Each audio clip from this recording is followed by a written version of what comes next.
Tout ce que nous avions espéré découvrir dans la maison d'Amiens, nous le tenions maintenant.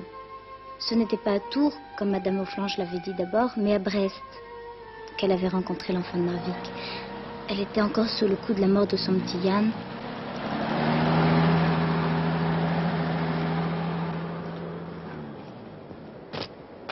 Il y a un cargo qui vient d'arriver de Narvik et qui repart aussitôt. Le capitaine m'a confié ce petit réfugié norvégien. Alors c'est à Brest que tu m'as recueilli. Pensez-vous que nous pouvons le diriger? Là, je le garde, je m'en occupe. Je m'en occupe. Mettez les papiers sur la table. Voilà. Si, tu restes avec moi. Tu restes avec moi.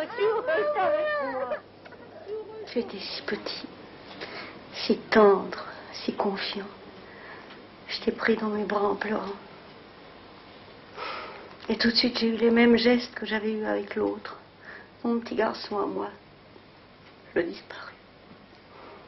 Tu es devenu, qu'est-ce que je dis? Tu étais déjà mon petit Yann à moi. Et puis le désastre est arrivé, la grande misère, quoi. Plus personne ne se souciait du rescapé de Narvik. Les semaines et les mois ont passé. La guerre faisait des ravages dans le monde entier. La France était coupée en deux. Je te jure, Yann, j'ai eu aucun mal à te faire passer pour mon petit garçon à moi. Puis après la guerre, moi, j'ai changé de vie. Je suis venue m'installer ici, dans le Nord. J'étais heureuse. Dans mon jardin, un petit garçon de 8 ans courait et riait. Il s'appelait Yann Offlange. Ah non, laisse. Tu vois, j'étais persuadée que tes parents étaient morts et pourtant, je n'ai jamais détruit ce papier. Qu'est-ce que c'est? C'est un papier de la Croix-Rouge, une pièce d'identité. La meilleure preuve que tu es Jeff Nielsen. Nom inconnu. Mois juin 1940. Prénom Jeff. Âge probable 3 ans. Ramené de Narvik par le capitaine de Marois.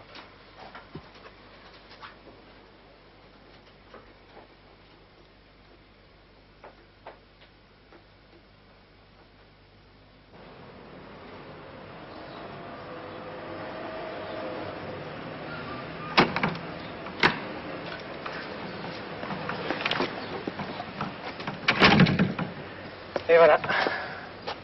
Ça me fait quelque chose, tu sais, de laisser mon passé comme ça. Mais de toute manière, tu reviendras ici, tu l'as promis à ta mère. Oui, bien sûr, je reviendrai. Oui.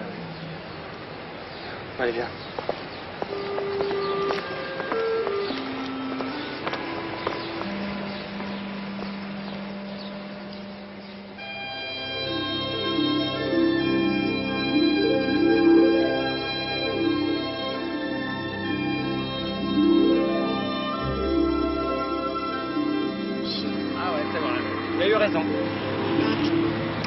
D'autant plus que...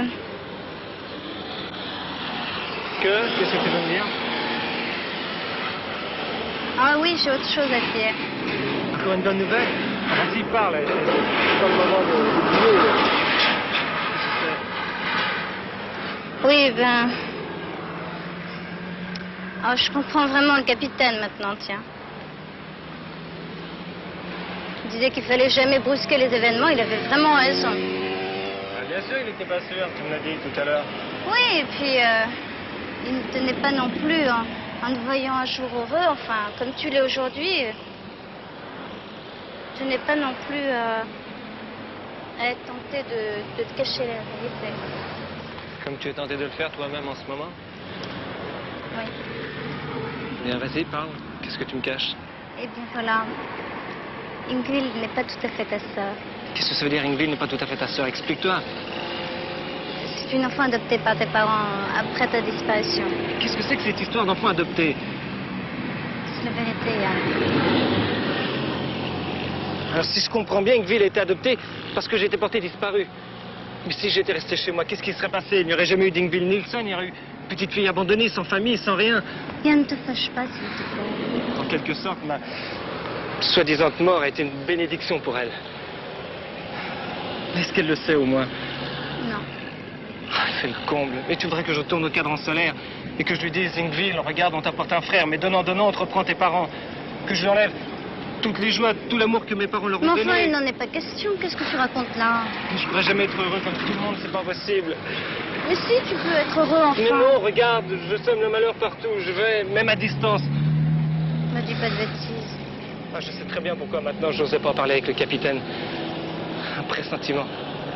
La peur, oui. La peur de ce qui arrive en ce moment, de tout casser comme ça, brutalement. Dire que je vais ce retour comme quelque chose de prodigieux. Viens.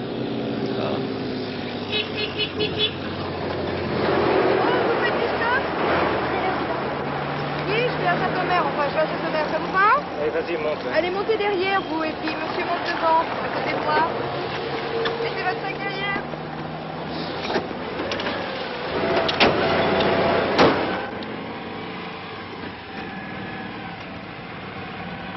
Ah ben je suis bien contente de vous avoir retrouvé.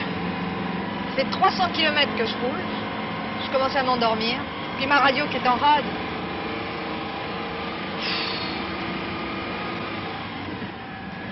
Qu'est-ce que je peux rouler, moi, dans la semaine, alors? Je suis visiteuse médicale. C'est sympathique pour une femme, mais fatigant. Vous avez eu de la chance de tomber sur moi. Parce que j'en ai fait du stop, et croyez-moi, c'est pas toujours drôle. Je suis tombée sur des types. Oh là là. Enfin, des fois, c'était marrant. On voit du monde, quoi. Vous voulez pas m'allumer une cigarette? Le silence de Yann m'accablait. Ce qu'il venait de me dire me faisait craindre le pire. Vous pouvez en prendre une, hein?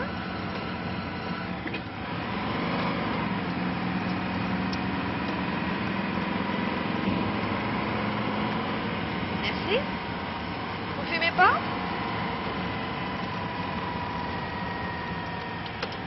Il est pas très causant, votre petit camarade. C'est mon frère. Ah bon? Ah bah c'est pour ça que vous n'avez rien à vous dire.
Vous n'auriez pas vu un garçon? Et que vous dites? Vous n'auriez pas vu un garçon brun? Elle est comme ça, une dragramin dans le pays. Avec un sac à dos. Ah bon? Bah non. Non, non, faites garçon, j'ai tout juste facteur avec sa vélo. Ah bon. Et par là, c'est bien la route de Boulogne? Ouais, ça, ouais. Et qu'est-ce que c'est ça là-bas? C'est ça là-bas que vous voulez dire? Oui, oui. Bah, c'est Stabile, tiens. Stabile, c'est peur, tiens. Ah bon, bien merci. Pas de quoi. Par-delà les fourrés et les champs, l'abbaye m'attirait. Je savais que Yann aimait les églises solitaires, leur accueil, leur paix des profondeurs.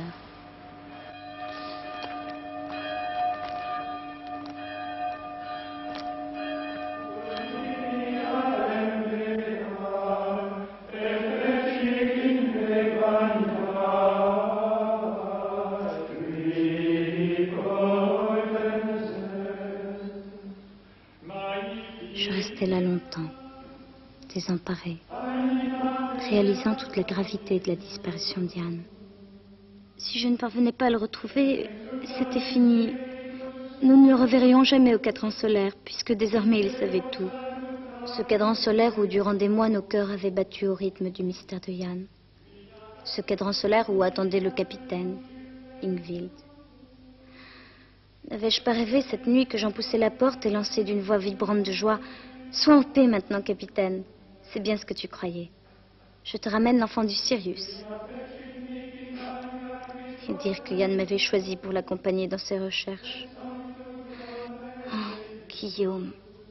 Guillaume, comme ton amitié virile et prudente eût mieux fait que moi. J'avais soudain le désir intense que mon frère soit là.